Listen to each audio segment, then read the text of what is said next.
unha decisión persoal moi consciente. que ten moito que ver coa necesidade de tratar o que para min é a poesía, que é algo tremendamente especial e é moi delicado.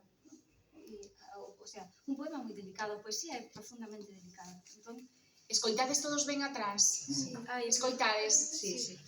Podemos fechar a porta, sí. Dicía eso, ¿no? Que a poesía me parece moi delicada, que o poema me parece profundamente exixente e polo tanto non me gustaría nunca caer na necesidade de reflexionar sobre se en algún momento me digo obligada a producir, porque esa non é a miña finalidade. Producir non é a miña. Nomes de fume. Bueno, pois eu creo que este libro estaba na cabeza e o levaba comigo moito antes de escribilo.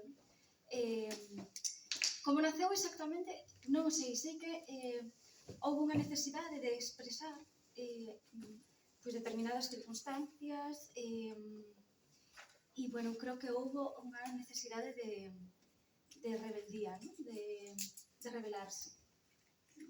Co paso do tempo é moito máis sinxelo chegar a estas conclusións, claro. Pero sí, creo que esa é a motivación principal, é dicir, a necesidade de opoñerme, neste caso, ao silencio.